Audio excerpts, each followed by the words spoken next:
Okay, this is our presentation about whether the Canadian government will determine to go with a negative interest rate. So first off, intro to key negative interest rates, what that is. So first off, an interest rate is the percentage of the amount borrowed which the borrower pays back to the lender every period. So basically, if you walk into a Scotiabank and take out a loan, you have to pay back that loan over a certain period of time, and the interest rate, which is normally would be positive. So like let's say it's like 1 or 2%, you'd have to pay back 2% of that loan is interest. So you have to pay the bank 2% of what you borrowed as interest for them giving you the loan. On the other side, a negative interest rate is the opposite. When the opposite occurs, the lender actually pays the borrower a percentage of the loan every period. So same situation, you walk into a Scotiabank and you take out a loan, the bank will actually pay you interest as if it was the other way around. You're paying them back interest. They actually pay you interest in this situation for taking out a loan. Basically the point of this is to make sure that if the economy is unstable and you don't want it to crash, it keeps the money going with banks and keeps people investing money and making sure that they're paying this back. And so it kind of keeps the economy rolling for a certain period of time. And currently countries like Switzerland and Denmark have negative interest rates, along with a couple others.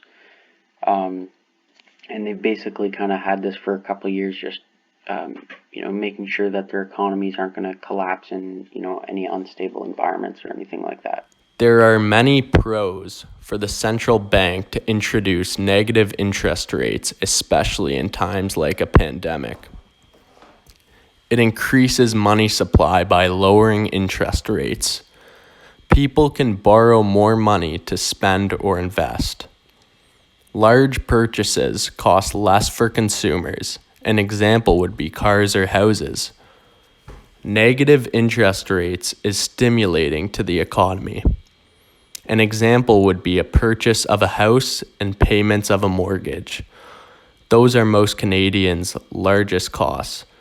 So 1% of $1 million mortgage would save the consumer $10,000, so you're encouraged to spend more.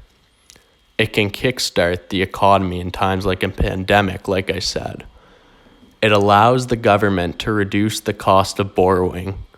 It makes the deficits cost less. Negative interest rates also help weaken a country's currency by making it a less attractive investment than other currencies.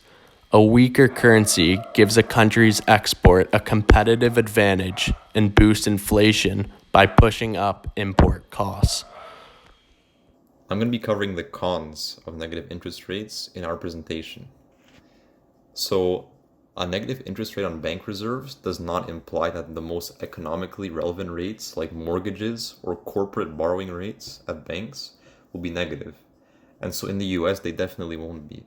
So even if interest rates, in quotation marks, would go negative, you wouldn't see that as an effect in your everyday life. Like if you have a loan or a mortgage, you wouldn't see that rate go negative.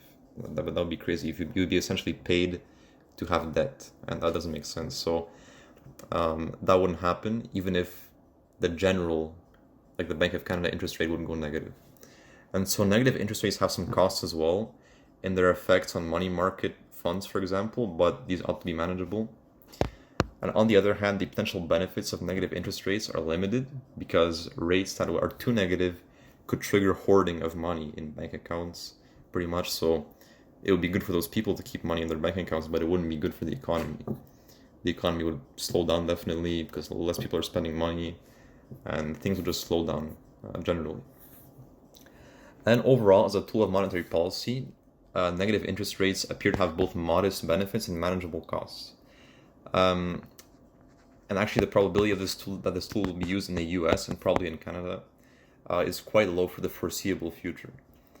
But nevertheless, it would be probably it would probably be worthwhile for the Fed or the Bank of Canada to conduct further analysis on this option. Buy Bitcoin. Hello, sir. This is Luca, and I am covering should the Bank of Canada push the key interest rate below 0% or not. And as you're probably guessing by this meme that I'm showing here, not stonks, I guess you could guess my position on should the Bank of Canada push key interest rate below 0% or not. And I believe no, they should not push the key interest rate below 0%. If they do put it below 0%, this could possibly bring more instability to the global financial markets rather than giving it a boost.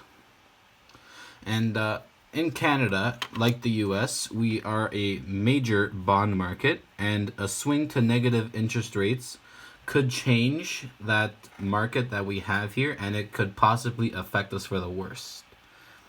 And unlike many European countries that have negative interest rates or very low interest rates, our disinflationary policies are not as strong as they are over there.